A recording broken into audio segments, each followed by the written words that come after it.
Welcome to Panacea आजकल। आज हम डिस्कस करेंगे करंट अफेयर्स ऑफ 15 एंड 16 अक्टूबर 2022। तो चलिए स्टार्ट करते हैं हेडलाइंस के साथ। Haryana tops public affair index 2022। 15 October is celebrated as World Students Day. 16 October is celebrated as World Food Day. Rudraksh becomes second Indian to win 10-meter air rifle at ISSF. ISRO to launch 36 satellites of OneWeb on 23rd October. Hyderabad wins World Green City Award 2022. Centre approves India's first suspension bridge across Krishna River. Panacea tutor लाया है एक education platform जहां पर अलग अलग courses जैसे कि IAS, PCS, UGC net, SSC और बैंकिंग एग्जाम्स के लिए ऑनलाइन और ऑफलाइन क्लासेस की सुविधा उपलब्ध है। Comprehensive coverage of all the subjects through quality video lectures है। एप्टीट्यूड का topic that is blood relation, uncles only daughter. He took the throne. तो जो थ्रोन पे एम्परर बैठते थे वो अपने साथ ले गए। Kohinoor diamond, the world famous Kohinoor diamond, वो भी मुगल ट्रेजरी से ले गए।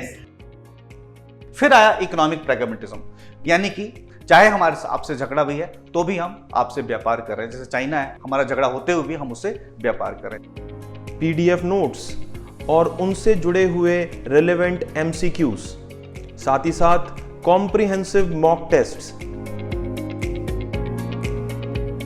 So join Panesia Tutor for your successful and bright future. Starting with our first news, सबसे पहले हमने डिस्कस करना है पब्लिक अफेयर इंडेक्स 2022 के बारे में, जिसमें टॉप किया है हरियाणा ने। टोटल 18 लार्ज स्टेट्स की कैटेगरी में हरियाणा सामने आई है as a best govern state in India. India में सबसे अच्छे गवर्नेंस के साथ सामने आई है हरियाणा। तो सबसे पहले हम बात करेंगे पब्लिक अफेयर इंडेक्स के बारे में कि ये इंडेक्स कौन जारी करता है और किस बेसिस पे इसमें रैंकिंग सेलेक्ट की जाती है। तो ये जो रिपोर्ट है वो जारी की जाती है by public affair centre PAC in Bangalore based एक सेंटर है, that is public affair centre, एक नॉन प्रॉफिट ऑर्गेनाइजेशन है जो कि इस रिपोर्ट को जारी करती है। जिन पैरामीटर्स पे ये सेलेक्ट किया जाता है कि कौन सी स्टेट टॉप करेगी और कौन सी स्टेट नीचे की रैंकिंग में रहेगी, वो पैरामीटर्स हैं social justice, economic justice and political justice. इनके बेसिस पे टॉप किया है 2022 में इस बार हरियाणा ने। सेकेंड नंबर पे रही है स्टेट तमिलनाडु और थर्ड नंबर पे रही है स्टेट केरला।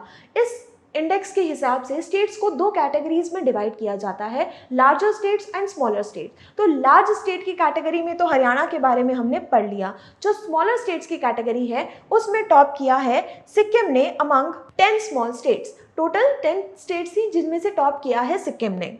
ये सारा का सारा असेसमेंट कि किसको कितनी रैंकिंग दी जाएगी, ये डिपेंड होता है डाटा जो कि सेंट्रल गवर्नमेंट प्रोवाइड करती है। उस डाटा के बेसिस पे हम रैंकिंग को सेट करते हैं। Moving on to next news, next हमने डिस्कस करना है 15 अक्टूबर के बारे में, जो हर साल सेलिब्रेट किया जाता है as a world students day.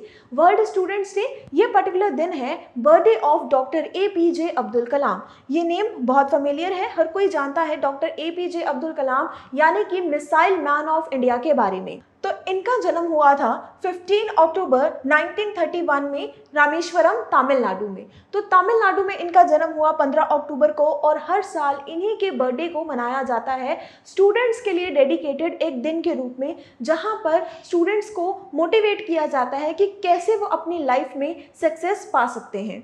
Doctor APJ Abdul Kalam aerospace scientist के साथ साथ हमारे 11th प्रेसिडेंट भी रह चुके हैं, जिनका सर्विंग टेन्योर 2002 से लेके 2007 तक का रहा। इसके साथ साथ इन्होंने सर्व किया as a science administrator in DRDO, जिसका मतलब होता है defence research and development organisation, as well as in ISRO, that is Indian space research organisation. तो स्पेस फील्ड में जो दो हमारी इंपॉर्टेंट ऑर्गेनाइजेशन हैं, दोनों में ही ये काम कर चुके थे। APJ अब्दुल कलाम बहुत सारे अवार्ड्स अपने नाम किए इन्होंने, जिसमें इंडिया के सारे ही हाईएस्ट अवार्ड्स शामिल हो जाते हैं। पद्म भूषण, पद्म विभूषण, भारत रत्न एंड राम अर्जुन अवार्ड से सम्मानित रहे हैं।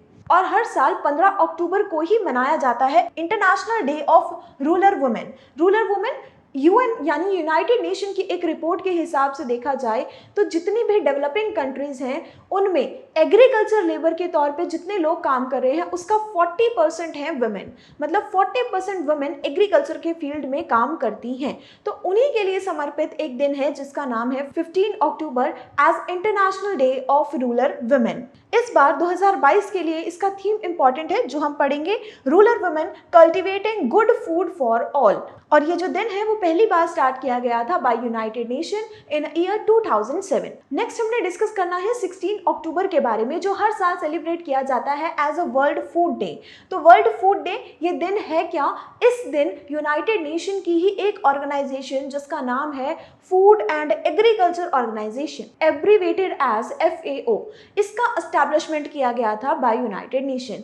तो 16 अक्टूबर 1945 को FAO का गठन हुआ और इसी दिन को हम मनाते हैं वर्ल्ड फूड डे के रूप में। इसका मेन ऑब्जेक्टिव क्या है? To combat world hunger. पूरे विश्व में जो ये भूखमरी की बीमारी है और हंगर से रिलेटेड प्रॉब्लम है उसे दूर करना ही इस ऑर्गेनाइजेशन का मेन ऑब्जेक्टिव है। अभी कुछ दिन पहले यानी कि 14 सितंबर 2022 को ग्लोबल हंगर इंडेक्स जारी किया गया जिसमें इंडिया की रैंक रही है 107 आउट ऑफ 121 कंट्री, जो कि बहुत ही पीछे है। पिछले साल इंडिया की रैंक 101 थी और अब उससे भी नीचे आकर 107 हो गई है। तो ये इंडिया के लिए एक सोचने का विषय है और इसी चीज़ को और इम्प्रूव करने के लिए हम सेलिब्रेट करते हैं वर्ल्ड फूड डे। इस बार 2022 के लिए इसका थीम रहा है leave no one behind, leave no one behind.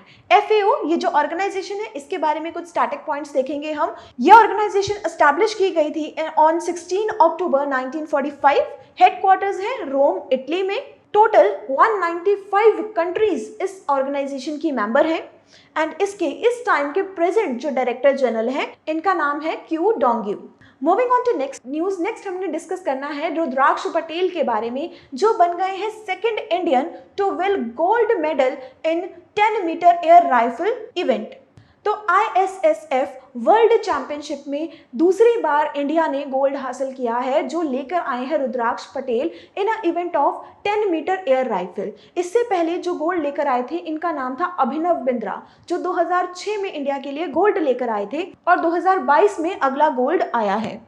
ये जो इवेंट है वर्ल्ड चैंपियनशिप ये करवाई जा रही है इजिप्ट के एक शहर सियारो में जो कि स्टार्ट हुई है 12 अक्टूबर से और चलेगी 25 अक्टूबर तक। इस पर्टिकुलर टूर्नामेंट में इन्होंने इटली के शूटर जिनका नाम है डैनिलियो डैनिस सोजालो इन्हें 17-13 के स्कोर के साथ हराकर गोल्ड मेडल अपने नाम किया।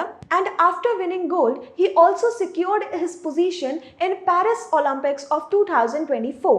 2024 में जो पेरिस ओलंपिक्स होने वाले हैं वहां पर भी इनकी पोजीशन सिक्योर हो गई है और पेरिस ओलंपिक्स में अपना नाम शामिल करने वाले भी ये सेकेंड प्लेयर बन चुके हैं। Moving on to next news. Next हमने डिस्कस करना है इसरो के बारे में जिसने 36 सैटेलाइट्स लॉन्च किए हैं ऑफ वन वेब। तो सबसे पहले तो हमें यही पता होना चाहिए कि ये वन वेब होता क्या है।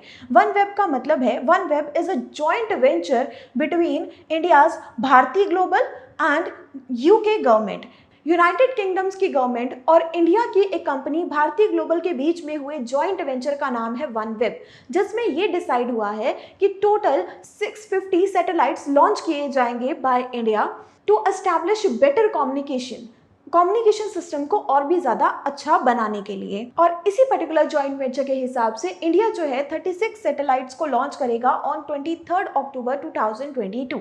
इसका वेन्यू डिसाइड किया गया है कि ये आंध्र प्रदेश के एक स्पेस पोर्ट जिसका नाम है श्री हरिकोटा वहां से लॉन्च किए जाएंगे बाय GSLV Mk3 जो कि इसरो का हैवीएस्ट रॉकेट है। इसके अलावा ये भी डिसाइड हुआ है कि इसी जॉइंट वेंचर के अंडर जो इसका सेकंड स्लॉट है यानी कि अगले 36 सैटेलाइट्स लॉन्च किए जाएंगे इन जनवरी 2023।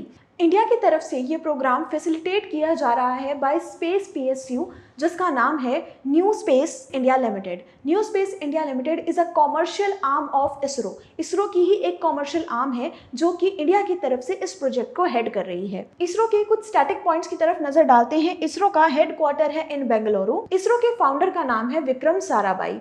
इसरो एस्टैब्लिश किया गया था ऑन 15 अगस्त 1969 में इसरो की एस्टैब्लिशमेंट हुई है। और इस टाइम के प्रेजेंट जो चेयरमैन है इसरो के, बहुत इंपॉर्टेंट स्टैटिक पॉइंट है हमारे लिए, एग्जाम में पूछा जा सकता है, तो इस टाइम के प्रेजेंट इसरो के चेयरमैन हैं, इनका नाम है श्री एस सोमनाथ। नेक्स्ट हमने डिस्कस करना है हैदराबाद के बारे में, जिसने जीत लिया है वर्ल्ड ग्रीन सिटी का अवार्ड। 2022 में ये अवार्ड नाम किया है हैदराबाद ने अपने। तेलंगाना की एक सिटी है हैदराबाद। ये जो अवार्ड्स हैं ये प्रेजेंट किसके द्वारा किए जाते हैं? ये अवार्ड दिया गया है bye international association of horticulture producers, that is AIPH। हर साल ये अवार्ड डिस्ट्रीब्यूट करते हैं और इस बार ये जो अवार्ड डिस्ट्रीब्यूट किया गया है इन ईयर 2022, ये हुआ है, इसका वेन्यू है जीजू ऑफ साउथ कोरिया। सिर्फ इतना ही नहीं, हैदराबाद ने एक और कैटेगरी में अवार्ड हासिल किया है जो कि है living green for economic recovery and inclusive growth का अवार्ड। ये भी हैदराबाद को ही मिला है और ऐसा करने के बाद हैदराबाद इंडिया की ओनली सिटी बन गई है जिसे पहली बार ये अवार्ड मिला है। तो पहली बार इंडिया में ये अवार्ड आया है तो वो लेकर आई है सिटी हैदराबाद। और इस पर्टिकुलर अचीवमेंट के लिए हैदराबाद ने अच्छी सिटीज को भी पीछे छोड़ दिया, जिसमें कि पेरिस एंड मैक्सिको जैसी सिटीज भी इंक्लूडेड हैं। Moving on to next news. Next हमने डिस्कस करना है इंडिया के पहले सस्पेंशन ब्रिज के बारे में जो बनने वाला है कृष्णा रिवर के ऊपर। सेंट्रल गवर्नमेंट ने अप्रूवल दे दिया है for the construction of India's first cable come suspension bridge on Krishna river. Krishna river पे ये ब्रिज बनने वाला है जो कनेक्ट करेगा दो स्टेट्स, तेलंगाना से आंध्र प्रदेश तक। इन दो स्टेट्स को कनेक्ट करने वाला है ये ब्रिज, जो कि पास होगा नालामाला फॉरेस्ट रेंज से, तेलंगाना से हैदराबाद एंड आंध्र प्रदेश, जिसकी हैदराबाद से लेके तिरुपति तक की जो लेंथ होगी that will be approx 80 kilometre. And after completion of this particular bridge ये बन जाएगा पूरे वर्ल्ड का सेकेंड केबल कम सस्पेंशन ब्रिज और इंडिया का पहला केबल कम सस्पेंशन ब्रिज जो कि कृष्णा रिवर के ऊपर बनने वाला है। इंपॉर्टेंट पॉइंट है हमारे लिए, इसमें अप्रॉक्स जो बजट सेट किया गया है दैट इज ऑफ 1082.56 करोड़ का बजट सेट किया गया है और इसके लिए टारगेट रखा गया है for the completion of construction is 30 months. ये जो ब्रिज है बहुत सारे यूनिक फीचर्स लेकर आने वाला है अपने आप में, जिसमें इंक्लूडेड है longest glass pedestrian walkway as well as large navigational span.